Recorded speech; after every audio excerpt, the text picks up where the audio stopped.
Welcome back, my butterflies, to One Hook, Two Hands. This is Sarah, the creator behind One Hook, Two Hands, and today we are going to be learning how to make the Willow Granny square pattern.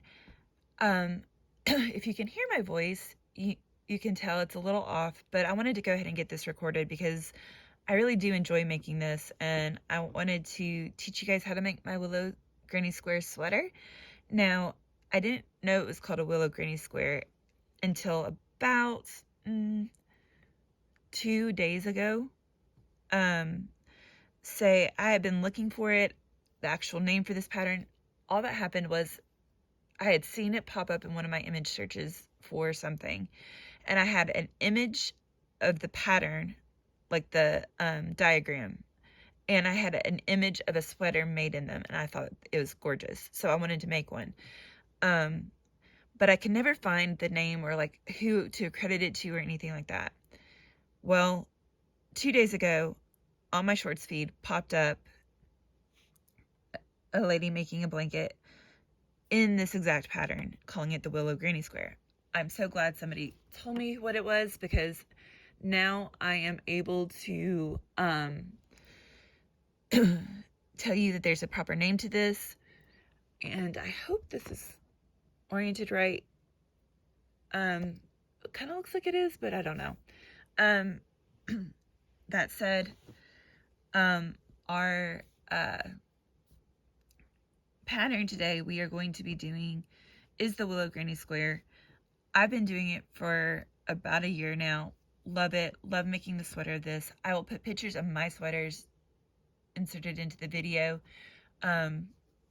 right here so you guys can see it, and or I may put it down below. I don't know. We'll see what happens. You guys know me, and the technology and the editing stuff is still a work in progress. But I am excited because I really do enjoy making this, and I'm really excited to share it with you. So what you will need for this project is, first off, I'm pulling out my project bag. Boop. You will need your whatever yarn you're going to use for the center. You will need 2 skeins of that. I like to use this variegated color. I think it's some ocean color from I Love This Yarn by Hobby Lobby. Don't remember the exact name. This is teal or aquamarine, one of the two, from I Love This Yarn, Hobby Lobby yarn, which I do love. Aptly named. Then this is my H 5mm hook from Yarn Knits. It's the one I've used forever. I do want to try to do one in the with both my dots hook and then one with the H Clever More hook, just to see how it makes up. Kind of like comparing what the sizes and see if that does anything different.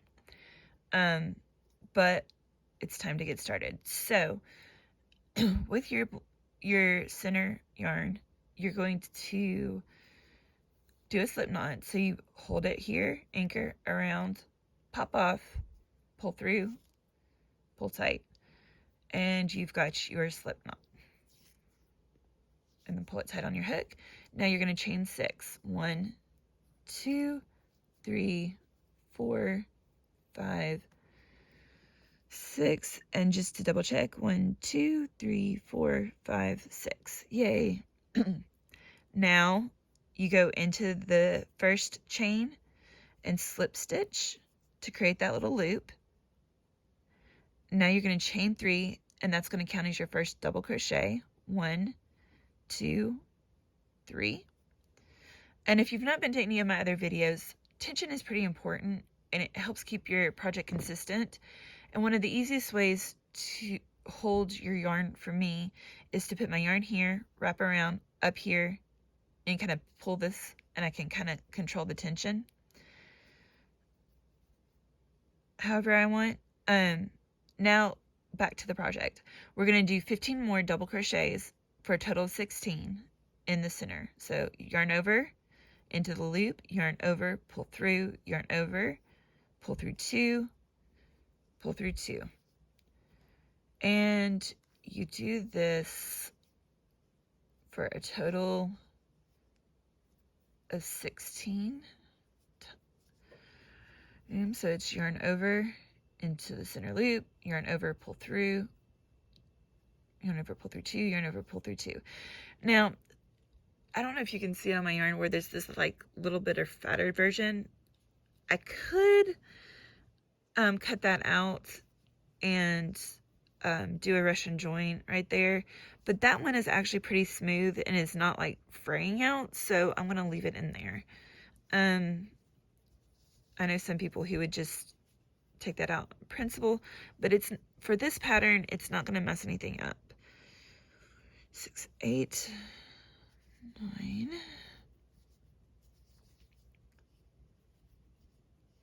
10, 11, 12,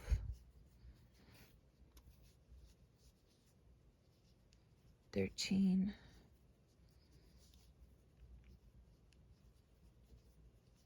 14, 15. Now when I get to 15, when I'm doing this many crochets in the center, I like to double count. 2, 4, 6, 8, 10, 12, 14, yep, 15. Because sometimes you can get off, and so it's like, when I have up to the last one, I like to count. So there's 16. Now you're going to slip stitch into the top chain of the first chain 3, slip stitch right there. So now we've got a lovely little medallion, right? Of 16 double crochets. Next you are going to chain 4. 1, 2, 3, 4.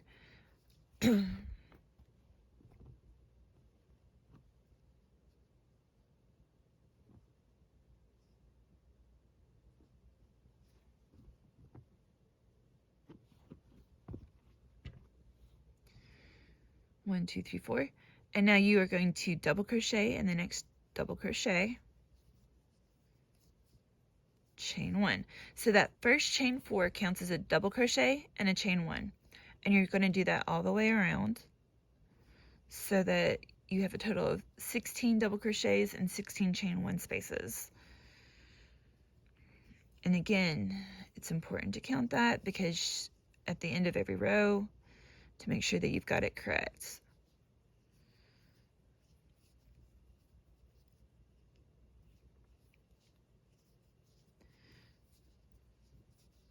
So chain 1, double crochet,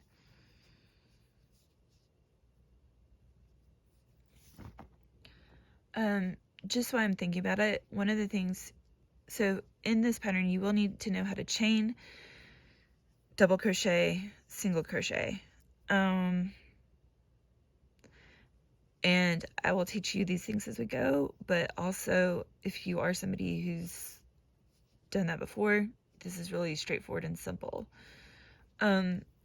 Also, I didn't do it in this video, but I think in videos going forward, I'm going to have a little section at the front where I teach you how to do the individual stitches you need. And then if you are somebody who knows what you're doing, you can skip that and go to just the pattern so that I'm not constantly going over that in the middle of the pattern. Tell me guys, what do you think? Yes, no? Let me put that poll up as well. I need to remember to put that one up.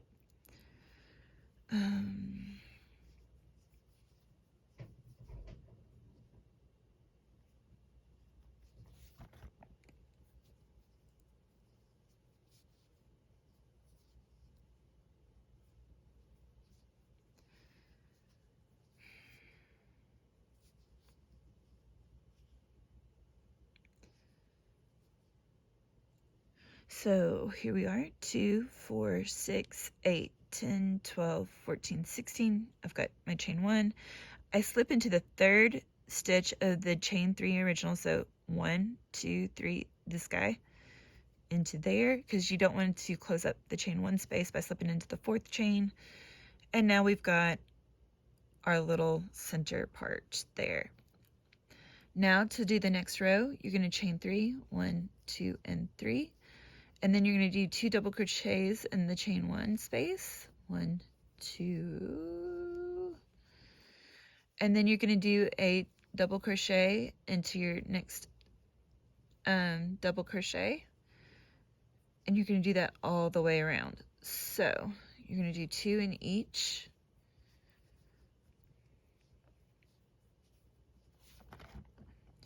And guys, I've made this pattern quite a bit. I'm doing this off of the top of my head because I have done it so much. These are a little intricate. These take a little bit more time.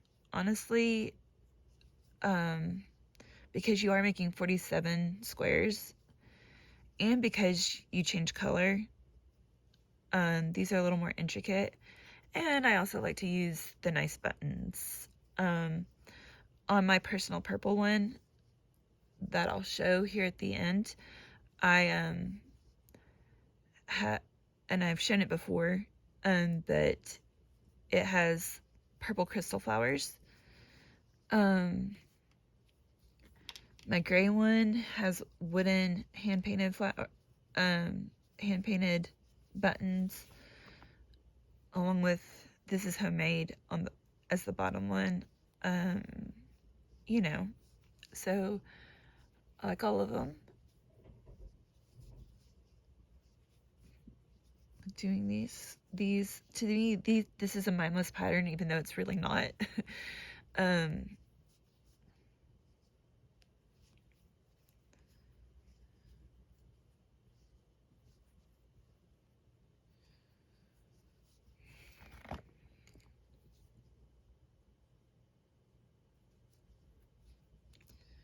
But for me it is because I've done it so much. Like I said, I enjoy doing it.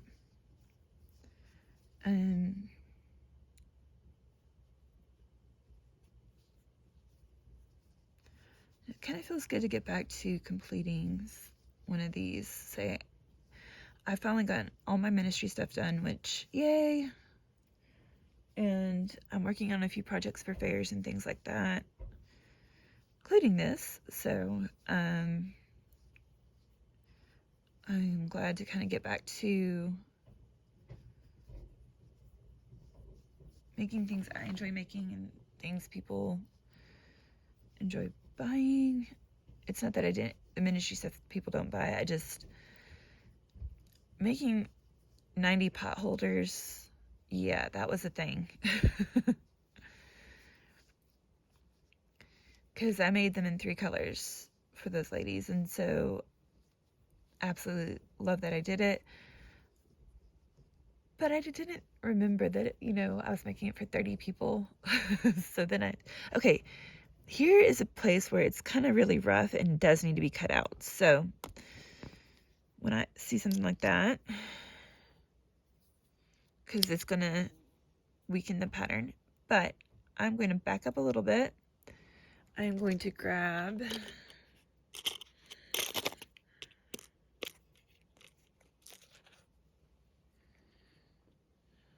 my tapestry needle. We're going to do a Russian join. So if you haven't watched that video about the magic 8 ball, what you do is you slip your first yarn. Okay, I'm going to have to pull out a little bit more so I just have room. You slip it up. This is not like a yarn needle. This is a tapestry needle. It's got a sharp point on the end. So you do that and you start to untwist your yarn. And then you go into the untwisted yarn with your tapestry needle, and you make sure it's like all the way through it before you kind of come out. You create this little loop using your hook. Using your hook, anchor it, push it up the needle onto the yarn itself, pull out, and you've got your first part of your Russian join. On the other side, and this just makes it a much smoother no knot connection, and it's just something I prefer doing. You could just do the normal tie off, knot it, that kind of thing, but this is my preference. Then the yarn you want to put back on. You pop the loop off the hook, you go through the loop, and you slide that down as far as possible. You unwind your yarn, you insert your tapestry needle,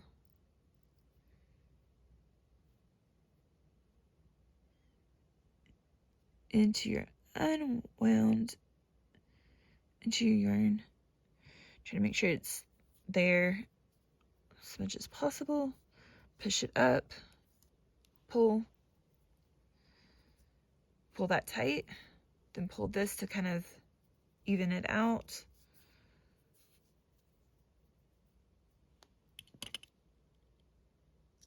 Snip.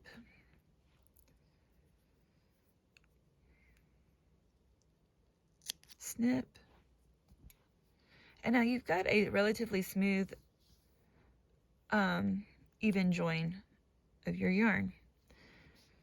And then you go back to 1, 2, crochet in the double chain, crochet,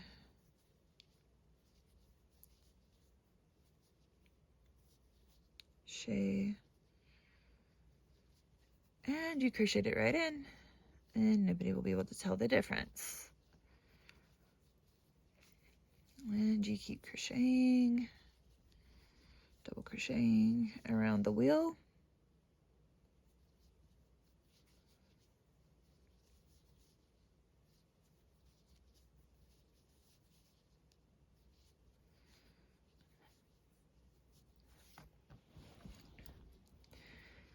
And in the past, when we get to where we need to fasten off here, I have used a just a normal fastening off. However, this time I'm actually going to do it with an invisible join, and I'm going to show you how to do that technique. So we are going to go into here, and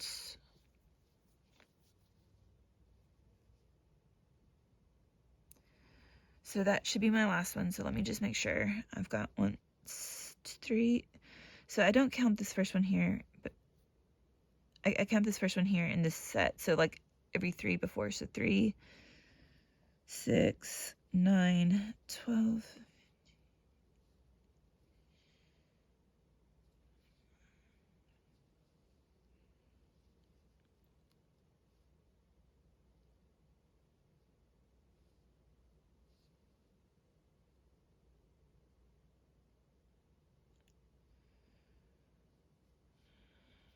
48.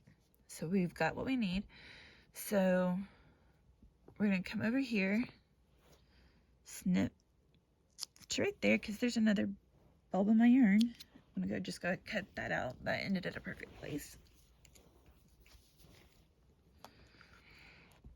And then you pull this through. You could either do this with your hook, or as I'm doing it with my hands, pull this through, fasten off, take your needle,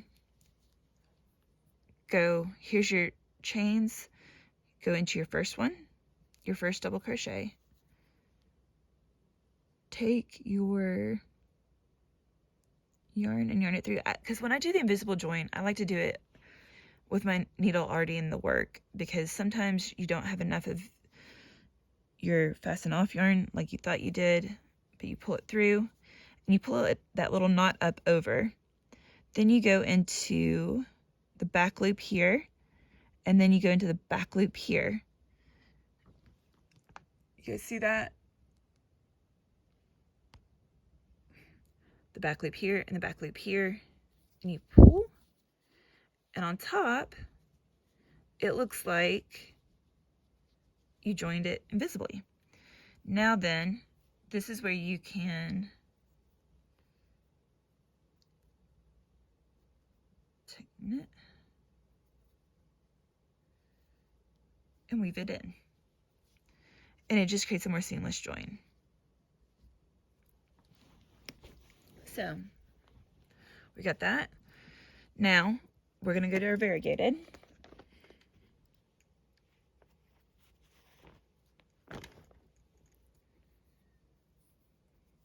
I'm going to do a slip knot on this. Guys, I'm going to get some water. Hold on.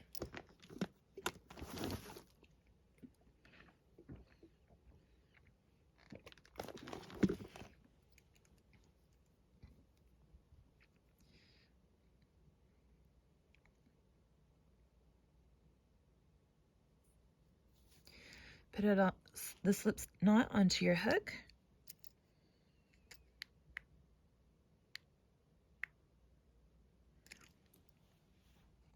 Hey guys, I'm hoping you guys have been hearing me. If you'll hold on just a second.